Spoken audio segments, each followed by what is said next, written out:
सभा सुरू होण्यापूर्वीच तुम्ही या ठिकाणी हद्दवाढीसाठी कुठेतरी एल्गार पुकारलाय, काय सांगा? कोल्हापूर शहराच्या हद्दवाढीचा प्रश्नात जी फसवणूक करण्याचा प्रयत्न करत आहे हे महायुतीचं सरकार.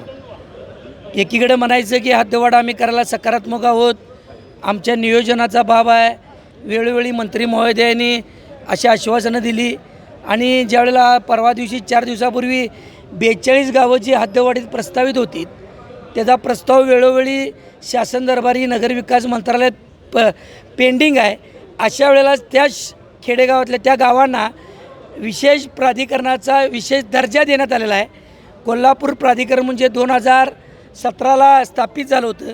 त्या 42 गावांना पुन्हा विशेष दर्जा दिला आणि आम्हाला म्हणायचं 1 एप्रिल 2027ला जी आत्ता सध्या डिजिटल जनगणना चालू आहे ती जनगणना पूर्ण झाल्या आम्ही हद्दवाढ करणार आहोत. आणि इकडं विशेष दर्जा मात्र या 42 गावांना द्यायचा.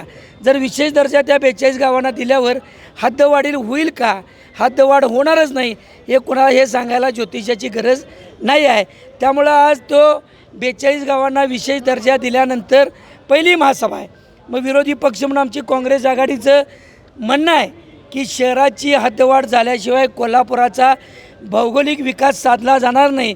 कारण आत्ता जो तिसरी शहर सुधारित विकास योजना करायचं चालू असताना त्यामध्ये सांगण्यात आलं आहे, पहिली ओळ आहे प्रस्तावनेमध्ये, की जे आत्ता शहराचं क्षेत्र राहिलेलं आहे ते विकसित आराखडा करण्यायोग्य राहिलेलं नाही आहे. कारण हे क्षेत्रच कमी राहिलेलं आहे. संविधानाच्या आर्टिकल 21 प्रमाणे जी जागा आवश्यक आहे प्रत्येक नागरिकाला राहण्यायोग्य जगण्यायोग्य ही कमी पडते आहे. त्यामुळे हद्दवाढ करणं अपेक्षित असताना हे पुन्हा एकदा या सरकारनं या 42 गावांना प्राधिकरणाचा विशेष दर्जा करण्याचं हे जे काय थोतांड काढलेलं आहे ह्याच्या विरोधात हे आंदोलन आहे. हे रद्द करावं. हद्दवाढच त्याला उत्तर आहे. हद्दवाढ करा. 10 लाखाची लोकसंख्येची मर्यादा आहे ती जिथंपर्यंत 10 लाख लोकसंख्या होते तेवढी हद्दवाढ करा. त्याच्या पुढचा विशेष दर्जा जाहीर करा. आमची काय हरकत नाही.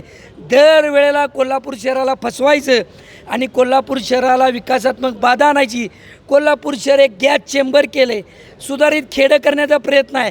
आधुनिक एक RCC झोपडपट्टीचं शहर करण्याचा प्रयत्न आहे आणि शाहू नगरीला कलंक लावण्याचा हा जो आहे शासनाचा प्रयत्न आहे तो हाणून पाडण्यासाठी हे आंदोलन आहे.